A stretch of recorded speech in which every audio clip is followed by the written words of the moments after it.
हो आज देवघर नगरिया निहाल सखिया। जय हो आज देवघर नगरिया निहाल सखिया।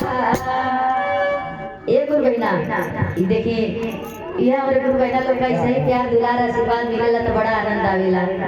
कहल जाला हम कलाकार कही है एनर्जी वाला जड़ी बूटी है। हाँ जितना मिलेला उतना बढ़ाला। हाँ काशी नगरिया निहाल सखिया। तो सखी गुरु बहिना लोग कहता कि आज देवघर नगरिया आज काशी नगरिया निहाल हो गई। हाँ यो गौवा निहाल हो गई बात। आज शिव चर्चा हो गया भाव भक्ति भजन होता आज ही नगरिया निहाल हो गई। तू ना आवेले तब होला ऐसा बात ना आई बा। हे भगवान गुरु बहिना लोग हमारे अपने घर वाला ही गावेले क्या जाने। अरे बढ़िया बगावे ताई कहे के बाद कैसे हो आज देवघर नगरिया निहाल सखिया। जय हो सब देवा तन में शिवाजी कमाल सखिया।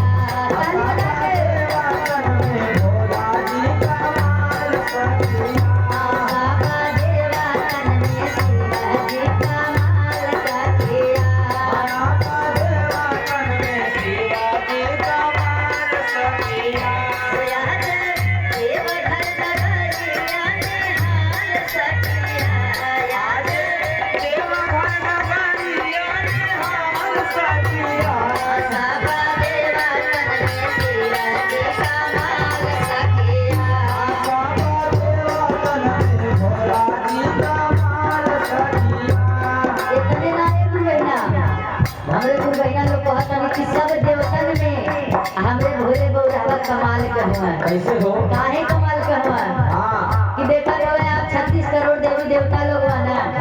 लेकिन सबसे ज्यादा पूजा पाठ हमारे भोले बउरावा का होला। सबके दुआरी पे भोले बाबा विराजमान रहला। और सबसे ज्यादा गांव में शिव चर्चा भजन भगवान भोलेनाथ के मंदिर ज्यादा मिलेला। अरे फ्री का भांग धतूर चढ़ाने वो तब खुश हो जाले। अरे तो उनके पूजा पाठ में ढेर पैसा ना लगेला। पैसा एक लोटा जल सब समस्या के हल। यही ना के पहिला कैसे एक महीना हमरे भोले बाबा के पास ज्यादा कुछ नहीं बा। लेकिन जितना भी बा एकदम कमाल के बा एक महीना। हाथ में डमरुआ शोभे मिर्गा के छाला।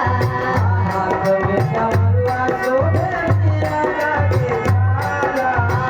हाथ में डमरुआ शोभे मिर्गा के छाला।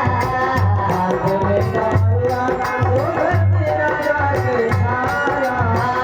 मोरया भानिया हो बड़ी मतवाला। मोरया भानिया हो बड़ी मतवाला। चंदा शोभे लईन के लीलार सखिया। चंदा शोभे लईन के लीलार सखिया। चंदा शोभे लईन के लीलार सखिया। असाबा देवा शिवाजी कमाल सखिया। साबा देवा तन में भोला जी कमाल सखिया। असाबा देवा तन में शिवाजी कमाल सखिया। साबा देवा तन में भोला जी कमाल सखिया। और इतना नहीं है कहना हमरे भोले बाबा जवन हरिहार में त्रिशूल लहले रहला गटई में सांपे का माला पहले रहला। बड़ा सुंदर लगाला उसके ऊपर। अब मनाई पहले तो नहीं लगी हो निक लगी है। लेकिन हमरे भोले बाबा जब पहन लेला अरे का कोई बोल जवाब नहीं थे। कैसे कहे बा हाथ में त्रिशूल शोभे गलवा में सांप जी। हाथ में त्रिशूल शोभे गलवा में सांप जी। हाथ में त्रिशूल शोभे गलवा में सांप जी। हाथ में त्रिशूल शोभे गलवा में सांप जी। आदि नदी सबूसा सिर पे सब जला काप जी। देखी फिर सबूसा सिर पे सब जला काप जी। संगे संगे रहे भूत भय काल सखिया। संगे